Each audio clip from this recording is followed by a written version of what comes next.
Hello दोस्तों, कैसे हैं आप सभी लोग। उम्मीद करते हैं सभी लोग अच्छे होंगे, मस्त होंगे, स्वस्थ होंगे। मैं राघव आप सभी का अपने YouTube चैनल पर हार्दिक स्वागत करता हूं। आज हम लोग एसएससी जीडी 2024 की कट ऑफ के बारे में डिस्कस करेंगे। आप लोगों का जो रॉ स्कोर है वो कितना आया है, ठीक है, कट ऑफ कितनी किया जा सकती है, ठीक है ना, इसका जो सेव स्कोर होगा क्या होगा, फिजिकल की तैयारी कैसे करें। देखो, जो कट ऑफ होती है वो 3 फैक्टर पर डिपेंड करती है। मोस्टली जो इफेक्ट्स डालते हैं वो 3 ही फैक्टर डालते हैं, कितने कि नंबर ऑफ पोस्ट, कितनी पोस्टें, कितने बच्चों ने एग्जाम दिया है और पेपर का लेवल कैसा रहा है। अगर ये 3 चीजें आपको पता है तो आप किसी भी कट ऑफ को बता सकते हो, ठीक है ना, आसानी से बता सकते हो। सबसे पहले हम लोग देखते हैं, क्या देखते हैं, किन किन वैकेंसी, किस किस पोस्ट पर कितनी कितनी वैकेंसी आई थी। देखो, अपने पास एसएससी जीडी में जो 7 पोस्टों पर वैकेंसी आई थी, बीएसएफ थी, सीआरपीएफ थी, एसएसबी थी, एसएसएफ थी, और इसके बाद सीआईएसएफ थी, आईटीबीपी थी और एनआईए थी, ठीक है ना। अब देख सकते हो बीएसएफ में लगभग 5,000 वैकेंसी थी, सीआईएसएफ में लगभग 10,000 के आसपास वैकेंसी थी, और इसके बाद सीआरपीएफ की बात करते हैं तो 3,000 के आसपास थी, लगभग की बात करते हैं, ठीक है ना। अगर हम एसएसबी की बात करते हैं तो लगभग 500 पोस्टें थी, ठीक है ना। किसकी कट ऑफ सबसे ज्यादा जाएगी, वीडियो को लास्ट तक देख के सब कुछ बताएंगे भाई, ठीक है ना। एसएसएफ में थी, और इसके बाद एआर थी, और इसके बाद आईटीबी। टोटल वैकेंसीज दो थी मेल कैंडिडेट के लिए, वो 23,000 के आसपास पोस्ट थी, और इसके बाद फीमेल के लिए 2700 के आसपास थी। टोटल वैकेंसीज की बात करते हैं तो 26,146 पोस्टें थी 2024 की एसएससी जीडी के लिए, ठीक है। अब अगर हम बात करते हैं 2022 यानी कि पिछली कट ऑफ क्या गई थी, ठीक है ना, पिछली कट ऑफ क्या गई थी, तो ईडब्ल्यूएस की 128 नंबर के आसपास गई थी, एससी की 115 गई थी, एसटी की 112 गई थी, और ओबीसी की 130 नंबर गई थी, और जनरल की तुम्हारी 132 नंबर गई थी, ठीक है ना। ये पिछली कट ऑफ की हम बात कर रहे हैं, ठीक है। अब आगे बात करते हैं,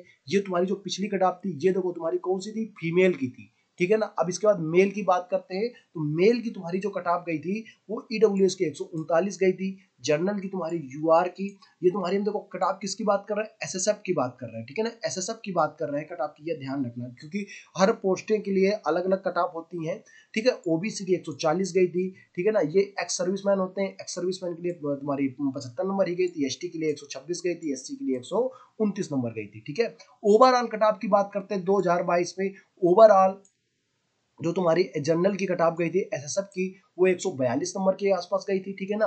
और इसके बाद फीमेल की बात करते हैं 132 नंबर गई थी। 21 में 78 नंबर गई थी। 78 नंबर इसलिए गई थी क्योंकि वो तब 100 नंबर का पेपर होता था, तब कितने क्वेश्चन आते थे भाई, 100 नंबर का पेपर होता था, इसलिए क्वेश्चन कट ऑफ इधर गई थी। 2020 की बात करते हैं, इसमें 80 गई थी, 2019 में 78 गई थी, ठीक है ना। और वॉइस में देख सकते हो इस तरह से वॉइस की कट ऑफ थी 2021, 19, 20, ठीक है।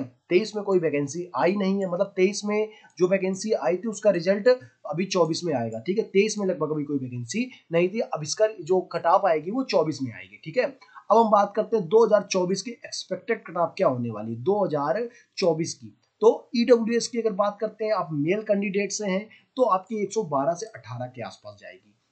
फिजिकल की कट ऑफ इतनी ही जाएगी, आप हवा में मत उड़े कि बहुत ज्यादा जाएगी, बहुत ज्यादा जाएगी, बिल्कुल बहुत ज्यादा नहीं जाएगी, 112 से 18 के आसपास ही जाएगी। अब आपके अगर ये रॉ मार्क्स 112 से 18 के बीच में बन रहे हैं तो आप ईडब्ल्यूएस से हैं तो आप बिल्कुल रनिंग चालू कर दीजिए। अगर आप फीमेल गर्ल्स हैं तो गर्ल्स के लिए वही है 105 से 108, एससी के लिए 105 से 110, गर्ल्स एससी के लिए 100 से 104, ठीक है ना। एसटी के लिए, अच्छा, एससी से एसटी की कट ऑफ हमेशा ज्यादा जाती है, ठीक है, तो 102 से 106 जाएगी, यहाँ पर 98 से 102 के आसपास जाएगी, ठीक है भाई।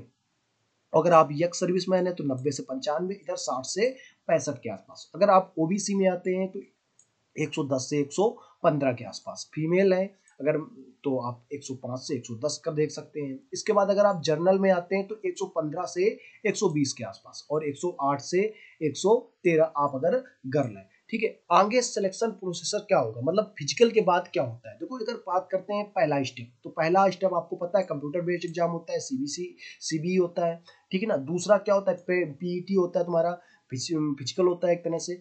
तो अब आपकी फिजिकल की बारी है, अगर आपने इसको पास कर लिया है तो आपको फिजिकल देने जाना पड़ेगा। फिजिकल के बाद क्या होता है भाई, फिजिकल स्टैंडर्ड तुम्हारा होता है, मतलब इसमें डॉक्यूमेंट वेरिफिकेशन चीजें हो जाती हैं, और इसके बाद और भी चीजें कुछ चीजें होती हैं, ठीक है भाई।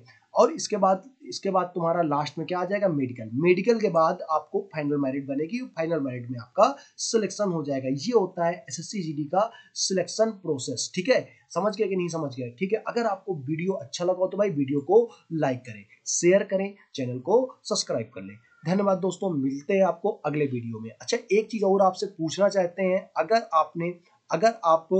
आपने मतलब इस तरह से इसमें आपको चाहिए कि कितने नंबर में हमें कौन सी पोस्ट मिलेगी, कितने नंबर में कौन सी पोस्ट मिलेगी, तो कमेंट में बताएं भाई, कमेंट में बताएं कि कितने नंबर में। आप अगर पोस्ट के बारे में जानना चाहते हो तो इसका एक वीडियो हम अलग से बताएंगे, ठीक है भाई। धन्यवाद।